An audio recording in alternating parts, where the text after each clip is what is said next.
దానికి నా బాధ్యత ఎట్లయితుంది? పాపం మీ అమ్మాయి కూడా నీకు పంపించారు స్కూల్కు, నువ్వు చదువుకోలే, నువ్వు లంగ సోపతులు చేసినావు, గిట్లా నువ్వు నేనేం చేయాలి? దానికి నా మీద ఎడతాడు. ఇంకోటి అంటాడు, నేనట మా అయ్య పేరు చెప్పుకొని తిరుగుతున్నానట. బరాబర్ చెప్పుకుంటే ఎందుకు చెప్పుకోను? మా అయ్య మొగోడు మునగాడు తెలంగాణ తెచ్చినోడు, బరాబర్ చెప్తా. మా అయ్య పేరు ఇప్పుడు అయ్యలు మంచి పని చేస్తే చెప్పుకుంటాం, నీ లెక్క లుచ్చ పనులు చేస్తే నీ మన్మడు కూడా చెప్పాడు. మా తాత మోసగాడు లుచ్చగాడు అని మీ మన్మడు రేపు చెప్పే పరిస్థితి వస్తుంది. మరి ఇలా నువ్వు అనుకుంటున్నావు రేవంత్ రెడ్డి ఆయన శపథాలు చేస్తుండే. రేవంత్ రెడ్డి ఈ మధ్యన కేసీఆర్ ను మళ్ళా మొలకెత్తనీయడంట. నేను ఆయన చెప్తున్నా రేవంత్ రెడ్డికి, నువ్వేంద్రా కేసీఆర్ ను మొలకెత్తనీయకపోయేది? తెలంగాణనే మొలిపించిన మొగోడు మొనగాడు కేసీఆర్. 60 దశాబ్దాలు 60 ఏళ్లు నీ కాంగ్రెస్ పార్టీ తెలంగాణను తొక్కి పెడితే మొలకెత్తదు అని మీరు విర్రవీగితే మీరు కాదన్న తెలంగాణనే ఢిల్లీ మెడలు వంచి మొలిపించినోడు కేసీఆర్. నువ్వేంది కేసీఆర్ ని పీకేది? కేసీఆర్ చెప్పు కాలి ధూళికి కూడా నువ్వు సమాధానం కాదు. ఇవాళ ఏదో అడ్డిమారి గుడ్డి దెబ్బల ముఖ్యమంత్రి అయినవు, ఇంకో 3 ఏళ్లు టైంపాస్ చేయి. ఇదివరకు కూడా ఉండే కిరణ్ కుమార్ రెడ్డి అని ఇవాళ యాదుకున్నాడు ఎవరికన్నా? గిట్లనే ఉంటారు, ఇటువంటి వాళ్ళు వస్తారు పోతారు, ఐరాగరగాలు. అయ్యేది లేదు, పీకేది లేదు, వీళ్ళతో ఊదు కాలేదు, పీరు లేవది. 4 రోజులు ఎగురుడు దుంకుడు ఉంటుంది. కాకపోతే ఇక ఉంటారు కదా, ఇప్పుడు కొంతమంది కాంగ్రెస్ వాళ్ళు సర్పంచ్లు అయిన కొత్తగా, ఇక వాళ్ళ ఎగురుడు మామూలుగా ఉండదు. కొత్తగా రేబాన్ కళ్ళద్దాలు పెట్టుడు, కొత్తగా కడక్ అంగి చేసుడు, ఏయ్ ఎమ్మెల్యే మావాడే మీకు ఎరికేనా, గట్లనే వీడు కూడా హౌలగాడు. కొద్దిగా ముఖ్యమంత్రి పదవి రాగానే ఇంత మిడిసి పాట. మేము కూడా చేసినాం ప్రభుత్వం 10 ఏళ్ళు. నేను ఇంకొక మాట అడుగుతున్నా, అరే నీకు దండం పెడతా కూర్చోరా తమ్మి, కూర్చో. ఇంకొక మాట నాకు తెలియక అడుగుతున్నా. మీరు ఒక్కసారి జనగామలో ఇప్పుడు పల్లా రాజేశ్వరరెడ్డి గారు చెప్పారు, అన్నా యూరియా బస్తాలు దొరుకుతలేవని చెప్పారు. వాస్తవం, రాష్ట్రంలో ఒక జనగామల కాదు, మొన్న మహబాద్ పోతే అక్కడ గిరిజన రైతులు వచ్చి చెప్పారు, సార్ షాపులో యూరియా లేదు. మరి యాప్లు ఉంది కదా కదా నేను అడిగిన, యాప్ పెట్టిండట కదా, యాప్ అంటే సార్ షాపులు ఉంటాయి కదా సార్, యాప్లో దొరికేది యాడికెళ్ళి దొరుకుతుంది అని ఆయన బట్ట. ఇప్పుడు షాపులో లేదు, యాప్లో లేదు, కొత్తగా కార్డు అట, గ్యారంటీ కార్డులు అయిపోయినాయట, ఇప్పుడు యూరియా కార్డు అట. లోపల సరుకుంటే కదా, లోపల విషయం ఉంటే, లోపల ఏమైనా ఉంటే యాప్ల యూరియా దొరుకుతుంది. మరి కేసీఆర్ గారు ఉన్నప్పుడు ముఖ్యమంత్రిగా ఈ యాప్లు షాపులు ఈ బాధ మనకు లేకుండా ఎందుకో? ఎందుకంటే కేసీఆర్ రైతు, రేవంత్ రెడ్డి లెక్క రియల్ ఎస్టేట్ బ్రోకర్ కాదు. అందుకే రైతు కాబట్టి, రైతు కష్టం తెలుసు కాబట్టే కేసీఆర్ గారు రైతుకు కష్టం తెలియకుండా మీకు టైంకు నాట్లేసే టైంకు మంచిగా మీ ఫోన్లన్నీ టింగు టింగు టింగు అనుకుంటా రైతు బంధు పడుతుండే.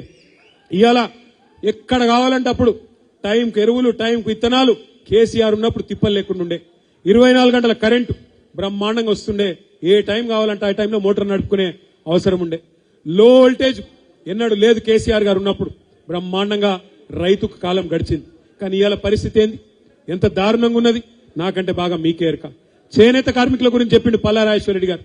ఒకరు కాదు, 2 కాదు, ఇప్పటికి దాదాపు 48 మంది చేనేత కార్మికులు మళ్లీ కాంగ్రెస్ ప్రభుత్వం వచ్చినాక ఆత్మహత్య చేసుకున్నారు. చేనేత మిత్ర అనే పథకం పోయింది, నేతన్నకు చేయూత అనేది పోయింది. ఒక్కటంటే ఒక్క పథకం కూడా ఇలా అమలు అయితలేదు. ఇక్కడ నుంచి ఒక సోదరుడు జనగామ నుంచి నాకెప్పుడు మెసేజ్ పంపిస్తా ఉంటాడు సోషల్ మీడియాలో, అన్నా మాకు చేనేత రుణమాఫీ అని చెప్పిండ్రు, రుణమాఫీ కాలేదన్నా మాట్లాడండి అని చెప్తున్నాడు. ఆ హౌస్ లో పోయి శాసనసభలో మాట్లాడదామంటే అది గౌరవ సభ లెక్క లేదు, కౌరవ సభ లెక్క ఉన్నది. మందబలంతోని మీదవాడు, ఒర్లుడు, తిట్టుడు, బూతులు మాట్లాడే ఇవాళ బూతుల సభ తప్ప అదేమన్నా శాసనసభ లెక్కుందా? ఒక్కసారి మీరు ఆలోచించాలని చెప్పి నేను కోరుతా ఉన్నా. ఇంకా ఆ సభకు కేసీఆర్ నువ్వు రా అంటాడు. కేసీఆర్ గారు ఒక ప్రెస్ మీట్ పెడితేనే నీ లాగు దడిచిపోయింది. నువ్వు కేసీఆర్ గారి గురించి అసెంబ్లీకి రా రా అంటే ఆయన గిన్న వస్తే గుండాకి అక్కడనే వస్తాడు, ఆయన పొట్టోడు అక్కడనే పోతాడు. మనం చూసినాం, ఇసంటోళ్ళని మస్తుగా చూసినాం. అందుకే మీరెవ్వరు కూడా పెద్ద ఆందోళన పడే అవసరం ఏం లేదు. 3 మున్సిపాలిటీలు ఉన్నాయి మీకు జనగామల. మీరు మొన్ననే సర్పంచులు బ్రహ్మాండంగా గెలిపించుకున్నారు, చాలా సంతోషం. 3 మున్సిపాలిటీలు మీకున్నాయి. 3 మున్సిపాలిటీలు కూడా ఇటు 4 జనగామ, చేర్యాల, గన్పూరు, తొర్రూరు కూడా ఇళ్ళకే వస్తుందా? తొర్రూరు ఇళ్ళకి రాదు. సో మీకు 3 మున్సిపాలిటీలు ఉన్నాయి. మరి 3 పల్లా రాజేశ్వరరెడ్డి గారి నేతృత్వంలో, డాక్టర్ రాజయ్య గారి నాయకత్వంలో గెలిచి రావాలని, గెలిచి వస్తారని చెప్పి నేను మనస్ఫూర్తిగా విశ్వాసం వ్యక్తం చేస్తున్నాను. అయితే ఒక్క రిక్వెస్ట్, గెలిచిన సర్పంచులు జెడ్పీటీసీలు మీకు బాధ్యత ఉన్నది.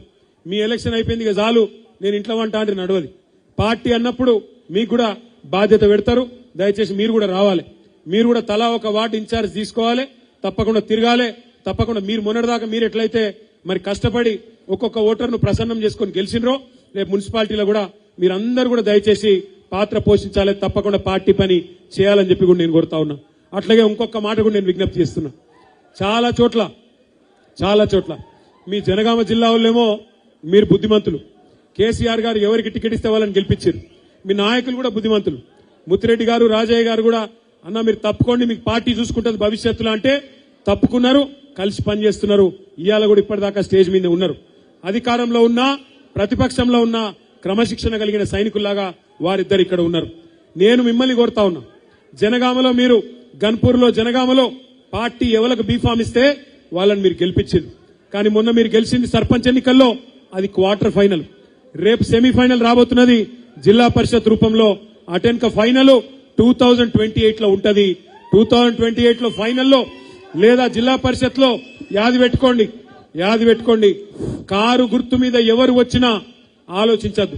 కారు గుర్తు కనవడంగానే కేసీఆర్ యాదికి రావాలి తప్ప అభ్యర్థి పొడుగున్నాడు పొట్టిగున్నాడు మంచోడు షెడ్డోడు మనకు అనవసరం. కారు గుర్తు కనబడితే చాలు కళ్ళు మూసుకొని ఒత్తురే ఉండాలి. ఉంటాయి కుటుంబం అన్నాక సమస్యలు ఉంటాయి. కొంత అక్కడక్కడ అలుగుడు గులుగుడు ఉంటది. లేకపోతే అది కుటుంబమే కాదు ఉంటాయి. ఇప్పుడు ఒక ఇంట్లో 4 మనుషులుంటేనే సాయంత్రం ఏం కూర వండుకుందామంటే ఒకడు వంకాయ అంటాడు ఒకడు బెండకాయ అంటాడు. ఉంటాయి పంచాయతీలు. కానీ ఇంట్లో అనుకోవాలి కూర్చోవాలి మళ్ళా కలిసి బోధినాలి కలిసి కొట్లాడాలి. ఒక గట్లనే ఏమైనా గులుగుడున్నా అలుగుడున్నా టికెట్ ఇచ్చేదాకానే ఉండాలి. గులుగుడే గుద్దుడేనా గులుగుడే గట్ల. ఎందుకంటే మళ్ళీ ఇప్పుడు అసలే ప్రతిపక్షంలో ఉన్నాం. మళ్ళా మన గులుగుడు మన అలుగుడు కాంగ్రెస్ వానికి బీజేపీకి సంధి ఏది కదా. అందుకే దయచేసి నేను కోరేది బీఫామ్ ఒక్కలకే వస్తుంది కాబట్టి ఆ వచ్చిన వాళ్ళు తప్పకుండా అన్ని ఆలోచించే వారికి పార్టీ టికెట్ ఇస్తుంది కాబట్టి కళ్ళు మూసుకొని కారు గుర్తు మీద ఎవరుంటే వాళ్ళు కేసీఆర్ అనుకొని ఓటు ఒత్తాలి. ఇక రెండో మాట సర్పంచ్ జర ఆగుర్రా భయ్. సర్పంచులు గెలిచిన సర్పంచులకు నా విజ్ఞప్తి, మిమ్మల్ని భయపెట్టే ప్రయత్నం చేస్తారు. మిమ్మల్ని బెదిరించే ప్రయత్నం చేస్తారు. ఏం చెప్తారంటే సర్పంచులకు మీరు కాంగ్రెస్ లో చేరకపోతే మీకు పైసలు ఇయ్యం, మీకు ఇది ఇయ్యం అది ఇయ్యం అని బెదిరిస్తారు. నేను మిమ్మల్ని అందరినీ కోరుతున్నా ఒకటే గుర్తుపెట్టుకోండి, మీకు సర్పంచులకు ఎవ్వల మేయర్బానితో పైసలు వస్తలేవు. ఎందుకంటే ఒక నియోజకవర్గానికి ఎమ్మెల్యే ఎట్లనో రాష్ట్రానికి ముఖ్యమంత్రి ఎట్లనో గ్రామానికి సర్పంచ్ కూడా అట్లనే. కాబట్టి మీకు ఎవ్వల మేయర్బాని అవసరం లేదు. మీకు రాజ్యాంగం ప్రకారం డాక్టర్ బాబాసాహెబ్ అంబేద్కర్ రాసిన రాజ్యాంగం ప్రకారం మీకు డైరెక్ట్ గా ఫైనాన్స్ కమిషన్ నుంచి మీకు డబ్బులు వస్తాయి. రావాల్సిందే, అది మీ హక్కు, ఎవడి మేయర్బాని కాదు. మీ ఖాతాల మీకు కేంద్ర ప్రభుత్వం నుండి రాష్ట్ర ప్రభుత్వం నుండి వచ్చే పైసలు ఇప్పించే బాధ్యత మాది. ఎందుకంటే అవసరమైతే సుప్రీంకోర్టు కన్నా